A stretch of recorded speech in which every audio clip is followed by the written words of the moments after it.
7 8 sorry তোমরা 8 এই যে আজকে আমরা সাবজেক্ট ভার্ব এগ্রিমেন্টের প্রথম যে রুলসটা সেটা আমরা লিখলাম কি যে সাবজেক্ট অ্যাকচুয়ালি কারা সাবজেক্ট কারা হয় বলো নাউন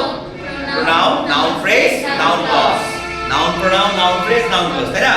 ফ্রেজ কি একাধিক শব্দ যেখানে ফাইনাইট ভার্ব থাকবে না আর ক্লজ কি একাধিক শব্দগুচ্ছ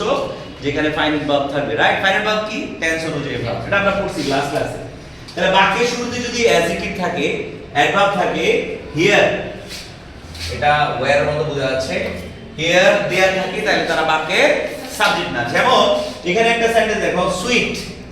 আর হবে না ইজ হবে এটা আমি হাইড করে রাখলাম সুইট আর দা অথবা is the uses of adversity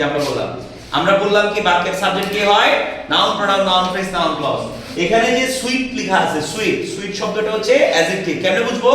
কারণ আমরা জানি কোনো একটা শব্দ অ্যাডজেক্টিভ কিনা সেটা বোঝার জন্য তার আগে সো আনতে হবে কি আনতে হবে ভাইয়া so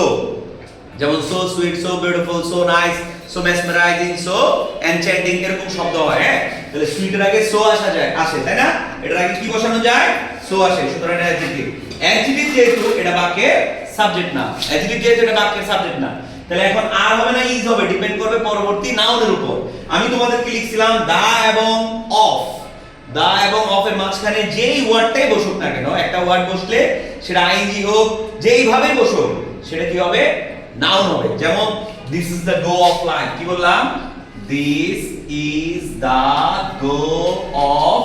life this is the go of life এই গোটাও কিন্তু এখানে নাউন অর্থে ব্যবহৃত হয়েছে তাই না সুতরাং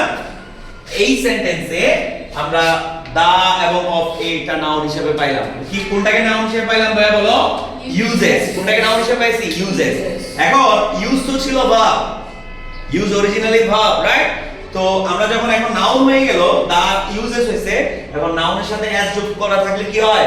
প্লুরাল তাহলে নাউনের সাথে এস ইএস আইএস থাকলে কি হয় প্লুরাল আবার ভার্বের সাথে উল্টা ভার্বের সাথে এস ইএস আইএস থাকলে কি হয় সিঙ্গুলার হয় তাহলে এখন যেহেতু এটা প্লুরাল নাউন তাহলে উত্তর কি হবে আর হবে না ইজ হবে বলো আর তাহলে এটা উত্তর আর হবে তাহলে সুইট আর তাহলে ইজ ক্রস হবে না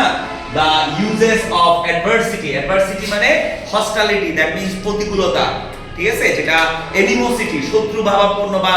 বিরূপ প্রক্রিয়া বোঝায় এই sweet are the uses of adversity এটা হচ্ছে একটা শেক্সপিয়ারের একটা নাটকের অ্যাজ ইউ লাইক ইট নাটকের উক্তি ঠিক আছে যেখানে এটার মিনিং হচ্ছে যে তোমার বিপর্যয় অভিশাপ নয় আশীর্বাদ অথবা দুঃখের প্রয়োজনীয়তা মধুর আই হোপ ইউ আন্ডারস্ট্যান্ড যে কি বাক্যের শুরুতে থাকলেই যে সাবজেক্ট হবে তা না মধ্যে থাকবে সাবজেক্ট হবে অ্যাকচুয়ালি কে noun pronoun noun phrase noun clause বাক্যের শুরুতে যদি হিয়ার দেয়ার তারপরে অ্যাডজেক্টিভ অ্যাডভার্ব থাকে এরাও কি হতে পারবে না সাবজেক্ট হতে পারবে সুতরাং সাবজেক্ট ভার্ব এগ্রিমেন্টের ফার্স্ট যে রুলসটা এটা ক্লিয়ার হয়েছে